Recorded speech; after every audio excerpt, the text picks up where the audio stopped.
The Lord be with you. And with your spirit.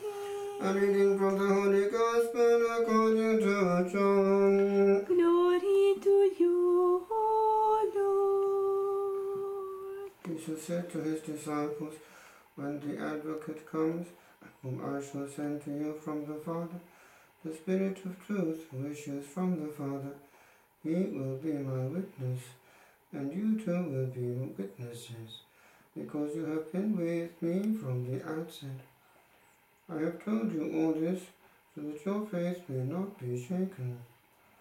They will expel you from the synagogues, and indeed the hour is coming when anyone who kills you will think he is doing a holy duty for God.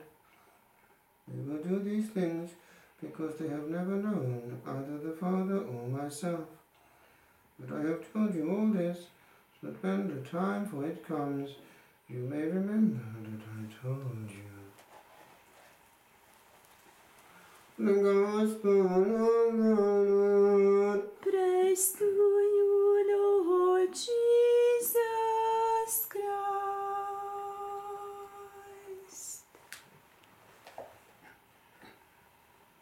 Pope Benedict, who was a clear thinker, did indicate that the truth has no need of anything greater than itself to be its convicting force.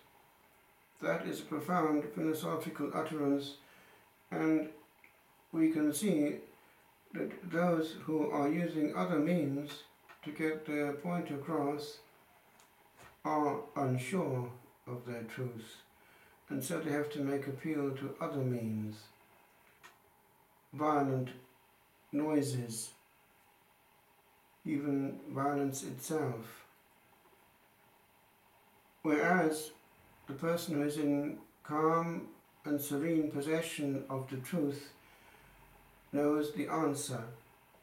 The only thing is that that person is the very one who risks being blotted out, cancelled, because the others, because of their insecurity, have to have the other means. And in practice, those other means are, humanly speaking, the ones that carry the day, because people do not know how to think, and therefore emotions come in. The power of thought is then what it is, and one sees how dysfunctional that is in public debate. But it also applies on the human level. The first reading has a verse which that same Pope also commentated, and I remember being moved by it when years ago, not yet a priest, studying in Rome. I happened to open the German Bible I had to do Lectio Divina that day, and this verse jumped out of the page, which we have precisely in this reading from the Acts of the Apostles. She listened to us talking about Lydia, and the Lord opened her heart to accept what Paul was saying. The actual Greek is more poignant. There's a way of getting things across in a few syllables which indicates that this was the maximum of receptivity. She was listening attentively. The Lord opened her heart to get her to listen attentively. And this was what hit me in Luther's translation of this verse. It's chapter 16, verse 14.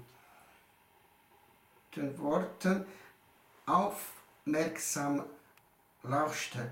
Now, she was,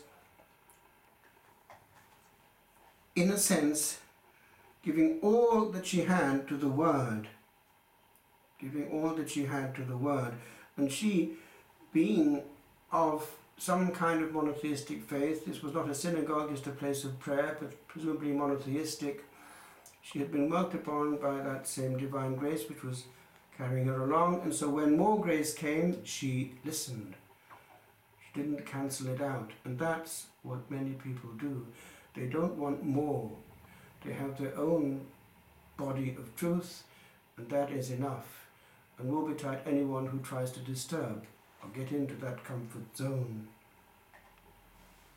It appears also that very few understand that this is the secret of all, not only dialogue, but human relationship, because the words are the bridges in the air between souls. They carry particles of soul, and these two are cancelled. Even secular writers have picked it up in different forms. One thinks of the likes of Simon and Garfunkel's Sound of Silence. People talking without speaking. People hearing without listening. Well, it's something of the same. And there, in my student room in Rome, I wrote this immediately after being touched by these powerful words from the Acts of the Apostles that we have in today's reading, reflecting that both on the level of the sacred word, sacred scripture, Lectio Divina, and on the level of the encounter of the mystery of another soul, the same dynamic is essentially at work. For the soul that listens well to God tendentially listens well also to the one that God sends. In the Holy Land, I got this Bible some years ago, and it's also enthroned insofar as it has these praying hands. The Bible surrounds itself in listening and attentive praying. And this Bible helps a lot insofar as it has the Lord's own words in red, so that when one comes to them, one is doubly attentive. Each one is a bit of stardust. One is, be careful, in front of this mystery of the Word. So it is that every time I come to red print, I really put the brakes on and listen twice over. And indeed, in the silence of Lectio Divina, those words can be enough for nourishment of the mind for the day. One word in the void goes a long way. We are hyped up by too many words and no longer hear their sharp force. So this is what I like thinking about, this word that jumped out of the German Bible there in 1994 in Rome, roughly, 1995, whatever it was.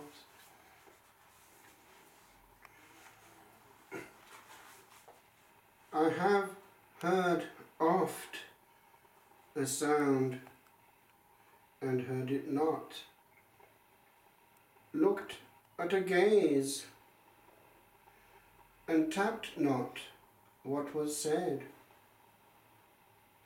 I have seen in an eye a thought forgot too soon, for it was too quickly hither shed.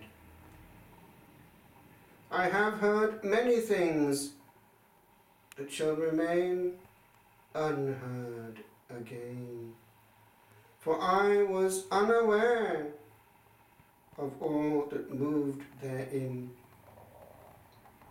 and mutterings plain will pass to whence they came, for none was there. None there, I say, none was at home to be a host to but a presence. None stood still to hold or catch a beam, or to see what warmed and waited for a guarded chill. I have not listened well, but heard too much stray sound that found no ear where two might touch.